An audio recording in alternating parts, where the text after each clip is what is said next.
प्यारे दर्शकों, आप सबके भीतर स्व प्रकाशमान आदि शक्ति को मेरा प्रणाम। आज आलमोस्ट 1 महीने तो बाद ਤੁਹਾਡੇ ਸਾਹਮਣੇ रूबरू हो रहे हैं। ਵਿੱਚ ਜੇ ट्रायल ऑफ ताओ ਨਾਂ ਦਾ जो एक लिटरेरी वर्क है, एक बुक का मैटर है, उस विचों 2-3 पेजिस ਨੂੰ ਲੈ ਕੇ ਤੁਹਾਡੇ ਨਾਲ कुछ विचार ਸਾਂਝੇ ਕੀਤੇ ਸੀਗੇ। ਅੱਜ ਵੀ ਲੜੀ ਤਾਂ ਉਹੀ ਰਹੇਗੀ, ट्रायल ऑफ ताओ। ਇਹ ਜੋ ਸਮਾਜ ਦੇ ਵਿੱਚ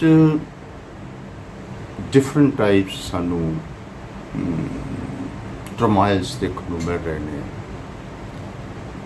ਜਿਵੇਂ ਆਪਾਂ 15 ਅਗਸਤ ਨੂੰ ਦੇਖਿਆ ਸੀਗਾ ਕਿ ਸੰਨ 47 ਦਾ ਟਰਾਇਲ, ਹੁਣ 15 ਅਗਸਤ ਤੋਂ ਬਾਅਦ ਹੀ ਆ ਮਹੀਨਾ ਹੋ ਚੱਲਿਆ ਜੋ ਅਫਗਾਨਿਸਤਾਨ ਦੇ ਵਿੱਚ ਹੋ ਰਿਹਾ, ਐਂਡ ਉਸ ਦੇ ਨਾਲ ਸੰਬੰਧਿਤ ਜੋ ਹੋਰ ਥਰੂ ਆਊਟ ਦਾ ਵਰਲਡ ਹੋ ਰਿਹਾ,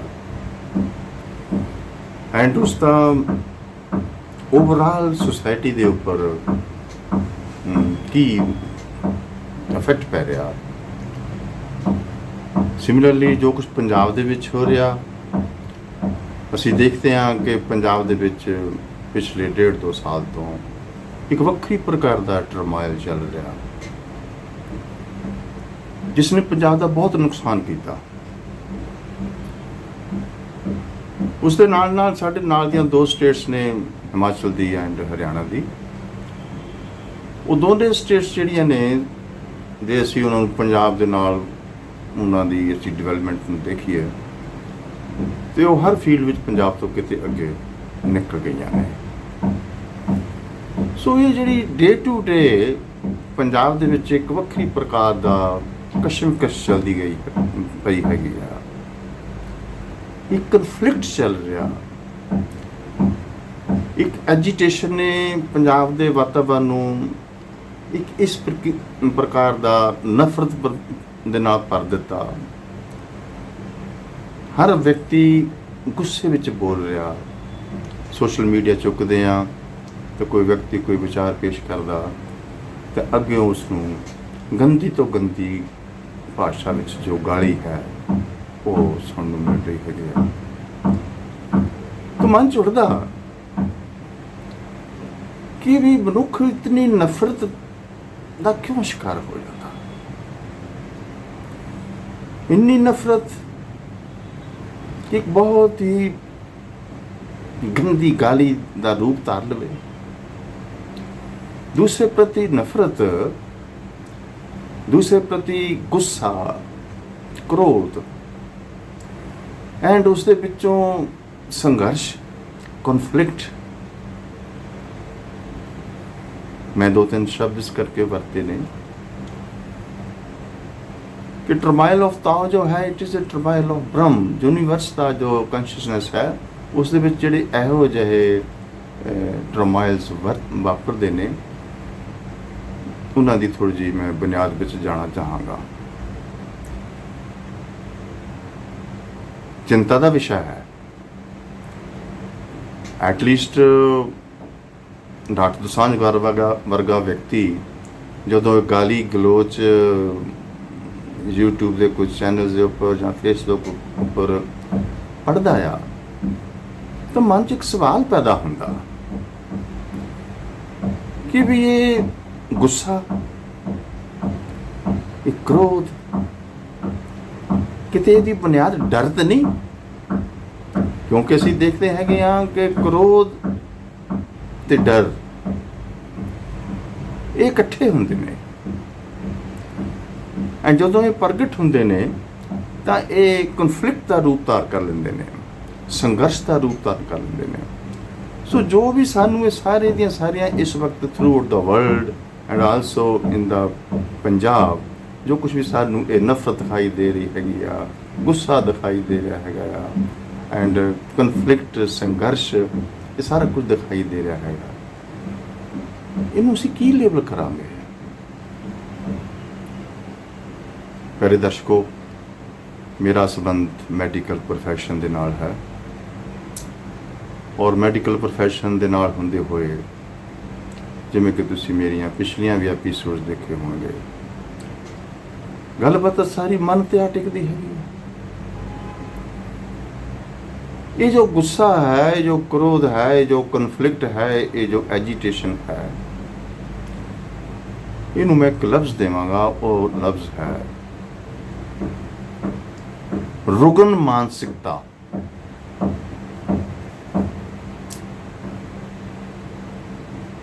रुग्ण मानसिकता मीन्स बीमार मन।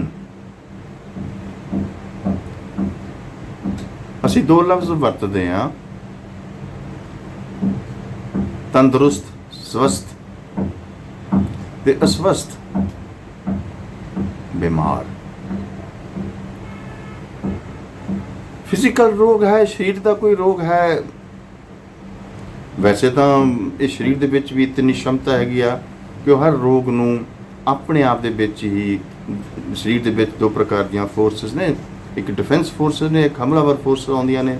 ਜੋ ਕੁਝ ਸਾਨੂੰ ਬਿਮਾਰੀ ਆਉਂਦੀ ਹੈਗੀ ਆ, ਸਰੀਰ ਦੀ ਬਿਮਾਰੀ, ਮੰਨ ਲਓ ਕਿ ਫੀਵਰ ਹੈ, ਉਹ ਫੀਵਰ ਜੋ ਹੈ ਸਰੀਰ ਦੇ ਵਿੱਚ ਜਿਹੜੀ ਹਮਲਾ ਹੁੰਦਾ ਕਿਸੇ ਕੀਟਾਣੂ ਦਾ, ਜਿਹੜੀਆਂ ਸਰੀਰ 'ਚ ਪਈਆਂ ਹੋਈਆਂ ਡਿਫੈਂਸਿਵ ਫੋਰਸਿਸ ਨੇ, ਉਹਨਾਂ ਦੋਵਾਂ ਦਾ ਆਪਸੀ ਜੋ ਸੰਘਰਸ਼ ਹੈ ਉਹ ਬੁਖਾਰ ਦੇ ਰੂਪ 'ਚ ਪੈਦਾ ਹੁੰਦਾ। ਸਾਡਾ ਅਸੀਂ ਕਹਿ ਦਿੰਦੇ ਕਿ ਸਾਡਾ ਸਰੀਰ ਜੋ ਹੈ ਉਹ ਬਿਮਾਰ ਹੋ ਗਿਆ, ਸਰੀਰਕ ਰੋਗ ਹੋ ਗਿਆ। ਉਹਦੀ ਇਨਵੈਸਟੀਗੇਸ਼ਨ ਕਰਦੇ ਹਾਂ ਤਾਂ ਕੋਈ ਨਾ ਕੋਈ ਰੋਗ ਨਿਕਲ ਆਉਂਦਾ, ਉਸ ਨੂੰ ਟ੍ਰੀਟ ਵੀ ਕੀਤਾ ਜਾਂਦਾ। ਕਈ ਕਰੋਨਿਕ ਬਿਮਾਰੀਆਂ ਬਣ ਜਾਂਦੀਆਂ ਜਿਹੜੀਆਂ ਨਹੀਂ ਵੀ ਠੀਕ ਹੋਣੀਆਂ। ਪਰ ਇੱਕ ਦੂਸਰਾ ਰੋਗ ਹੈ ਮਾਨਸਿਕ ਰੋਗ। ਮਾਨਸਿਕ ਤੌਰ ਦੇ ਉੱਪਰ ਜਦੋਂ ਵਿਅਕਤੀ ਰੁਗਨ ਹੋ ਜਾਵੇ ਤਾਂ ਉਹਦੇ ਜਿਹੜੇ ਸਿੰਪਟਮਸ ਨੇ, ਨੰਬਰ 1 ਤੇ ਹੈ ਉਹਦਾ ਕ੍ਰੋਧ, ਗੁੱਸਾ। ਐਂਡ ਆਮ ਤੌਰ ਦੇ ਉੱਪਰ ਗੁੱਸੇ 'ਚ ਡਰ ਪਿਆ ਹੁੰਦਾ, ਔਰ ਇਹ ਸਮਾਜ ਵਿੱਚ ਜਦੋਂ ਮੈਨੀਫੈਸਟ ਹੁੰਦੀਆਂ ਨੇ ਤਾਂ ਇਹ ਕਨਫਲਿਕਟ, ਟੈਰਰ, ਸਹਿਣਸ਼ੀਲਤਾ ਖਤਮ, ਟੋਲਰੈਂਸ ਖਤਮ। ਇੱਕ ਵਿਅਕਤੀ ਨੂੰ ਗਾਲ ਕੱਢਣੀ, ਇੱਕ ਵਿਅਕਤੀ ਦੂਜੇ ਵਿਅਕਤੀ ਨੂੰ ਗਾਲ ਕੱਢਦਾ ਤੇ ਸੋਚਣਾ ਬਣਦਾ, ਐਟਲੀਸਟ ਜਿਹੜਾ ਵਿਅਕਤੀ ਗਾਲੀ ਕੱਢ ਰਿਹਾ ਦੂਸਰੇ ਦੇ ਪ੍ਰਤੀ ਜਾਂ ਦੂਸਰੇ ਪ੍ਰਤੀ ਨਫ਼ਰਤ ਫੈਲਾ ਰਿਹਾ, ਮੇਰਾ ਉਸ ਨੂੰ ਹੱਥ ਜੋੜ ਕੇ ਬੇਨਤੀ ਹੈ ਕਦੇ ਬੈਠ ਕੇ ਉਹ ਐਨਾਲਿਸਿਸ ਕਰੇ ਕਿ ਮੈਂ ਮਾਨਸਿਕ ਪੱਖੋਂ ਠੀਕ ਹਾਂ। ਚਲੋ ਆਪਾਂ ਇਹਦੀ ਬੁਨਿਆਦ ਵਿੱਚ ਆਉਂਦੇ ਹਾਂ ਕਿ ਜੋ ਮਾਨਸਿਕ ਰੋਗ ਹੈ ਉਹ ਫਿਜ਼ੀਕਲ ਰੋਗ ਤੋਂ ਵੱਧ ਘਾਤਕ ਹੈ, ਵੱਧ ਖਤਰਨਾਕ ਹੈ। ਅਫਸੋਸ ਵੀ ਇਸ ਗੱਲ ਦਾ ਆ ਕਿ ਪੰਜਾਬ ਦੇ ਵਿੱਚ ਬਹੁ ਗਿਣਤੀ ਵਸੋਂ ਸਿੱਖ ਵਸੋਂ ਹੈ, ਐਂਡ ਉਹ ਸਿੱਖ ਵਸੋਂ, ਸਿੱਖ ਮੀਨਸ ਸ਼ਿਸ਼, ਸ਼ਿਸ਼ ਮੀਨਸ ਚੇਲਾ, ਡਿਸਾਈਪਲ, ਫੋਲੋਅਰਸ। ਉਹ ਆਪਣੇ ਆਪ ਨੂੰ ਨਾਨਕ ਦੇ ਫੋਲੋਅਰਸ ਕਹਿੰਦੇ ਨੇ। ਥਰੂ ਆਊਟ ਦਾ ਵਰਲਡ ਸਿੱਖੀਜ਼ਮ ਨੂੰ ਲੈ ਕੇ ਬਹੁਤ ਚੈਨਲਸ ਚੱਲ ਰਹੇ ਨੇ, ਇੰਗਲਿਸ਼ ਵਿੱਚ ਵੀ, ਪੰਜਾਬੀ 'ਚ ਵੀ, ਹਿੰਦੀ 'ਚ ਵੀ। ਔਰ ਨਾਨਕ ਨੇ ਐਜ਼ ਏ ਡਾਕਟਰ ਬਹੁਤ ਬਿਊਟੀਫੁਲ ਡਾਇਗਨੋਸਿਸ ਕੀਤਾ ਹੈ ਮੈਨਕਾਈਂਡ ਦਾ। ਉਹਨਾਂ ਨੇ ਬਿਮਾਰੀ ਦੱਸੀ ਹੈ ਹੰਕਾਰ, ਹਉਮੈ, ਦੀਰਘ ਰੋਗ, ਐਂਡ ਉਸ ਦੇ ਨਾਲ ਇੱਕ ਹੋਰ ਚੀਜ਼ ਦਿੱਤੀ ਹੈਗੀ ਉਹਨਾਂ ਨੇ, ਮੋਹ।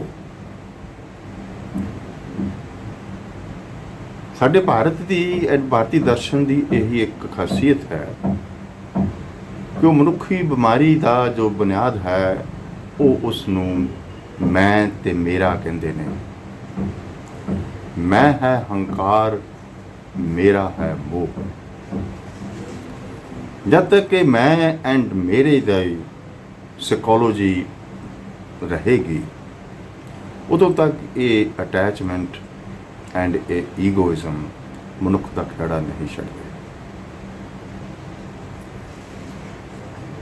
दर्शकों, इस नुकते नूं होर बरीकी नाल समझण की कोशिश करना प्लीज़।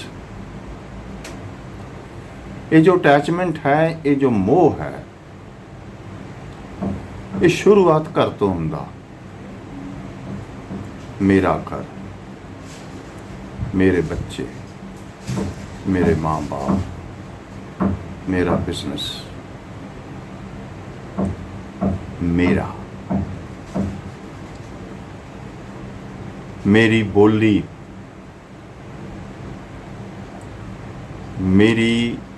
मेरा पिंड, मेरा जिला, मेरा इलाका। मैं दुआबे दा आया, मैं माझे दा आया, मैं मलबे दा आया। इन्हां नाल भी मोह होया। मैं पंजाबी हाँ, पंजाबी नाल मोह होया। बोली नाल मोह होया। मेरा धर्म, धर्म नाल मोह होया। मेरा ग्रंथ, मेरा गुरु, मेरे गुरु की सिक्ख्या,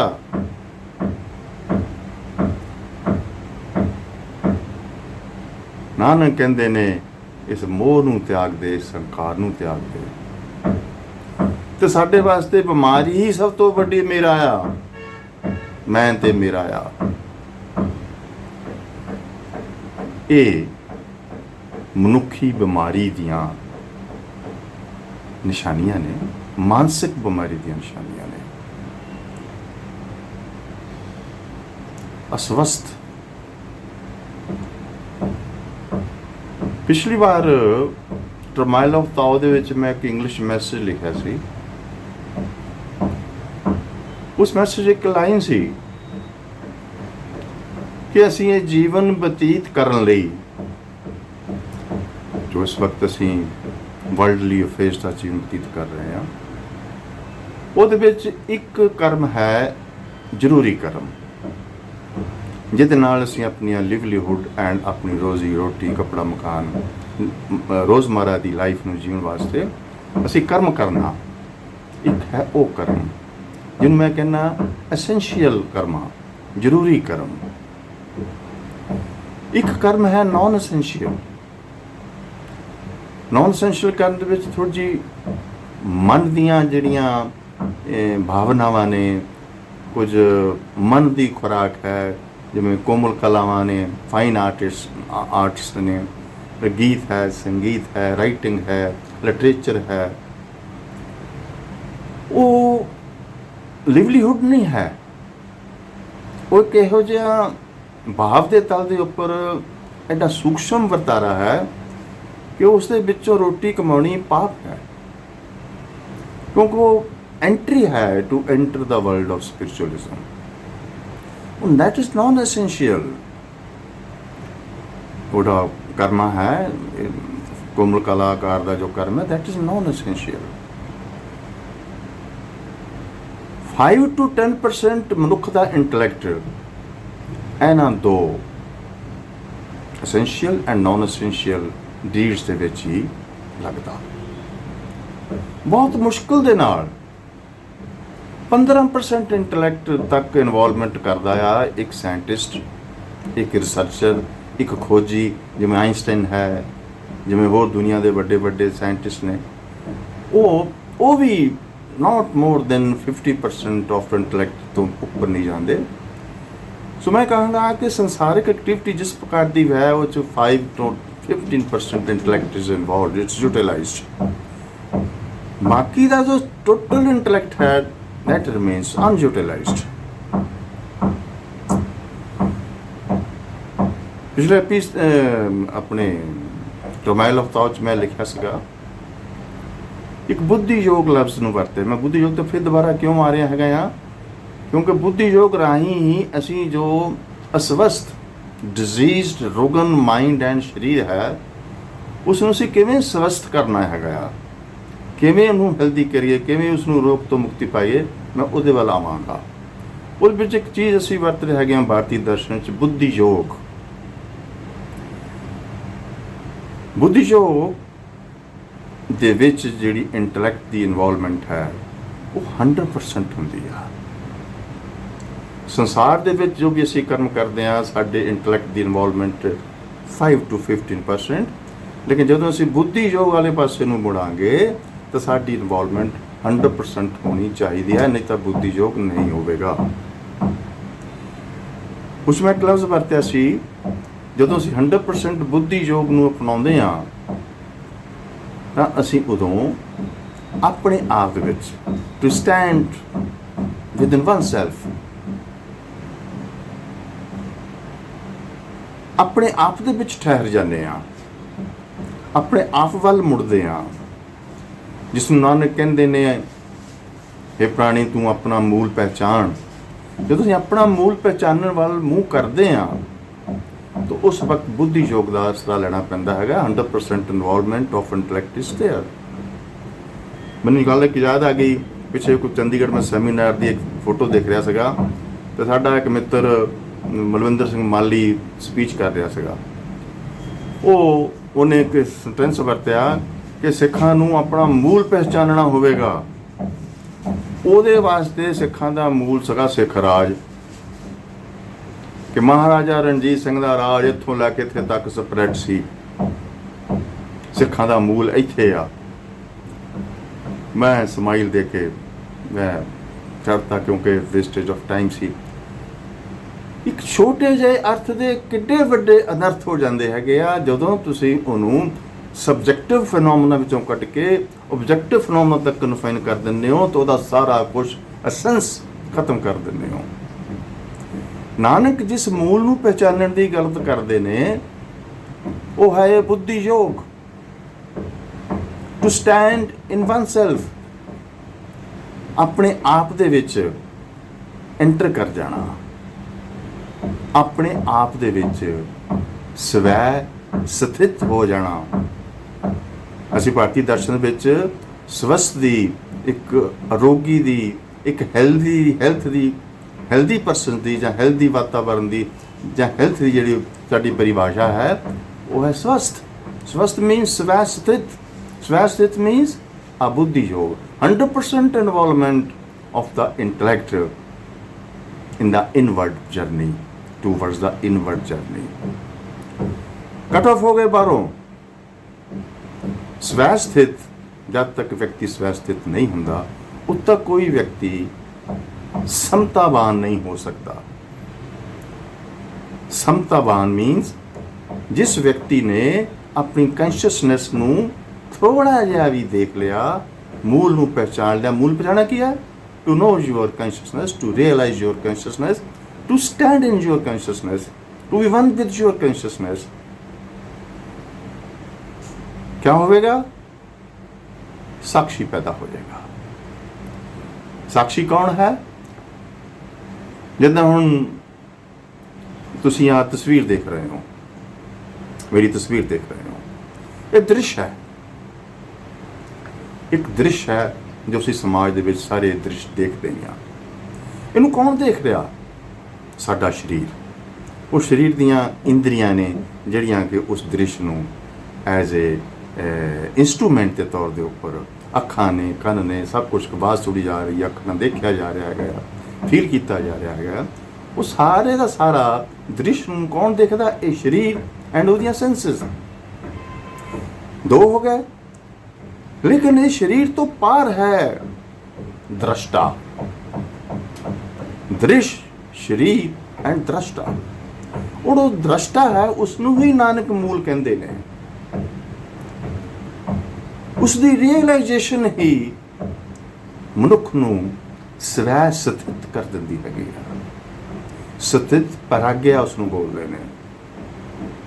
अपने आप दे विच ठहर जाना, अपने आप विच खड़ जाना, उस दृष्टा तो जानू हो जाना कि एक्चुअली तो आ दृष्टा ही है। वो दृष्टा कदे बीमार नहीं हुंदा, उस दृष्टा नूं कदे मौत नहीं आउंदी। ਉਸ ਦ੍ਰਿਸ਼ਟਾ ਦਾ ਕੋਈ ਰੂਪ ਨਹੀਂ, ਉਹਦੀ ਇੱਕੋ ਖਾਸੀਅਤ ਹੈਗੀ ਆ, ਕੋਈ ਸਿਰਫ ਇਲੂਮੀਨਸ ਹੈ। ਮਰਨ ਤੋਂ ਪਹਿਲਾਂ ਵੀ ਸੀ, ਜਨਮ ਤੋਂ ਪਹਿਲਾਂ ਵੀ ਸੀ, ਹੁਣ ਵੀ ਹੈ, ਮਰਨ ਤੋਂ ਬਾਅਦ ਵੀ ਰਹਿਣਾ।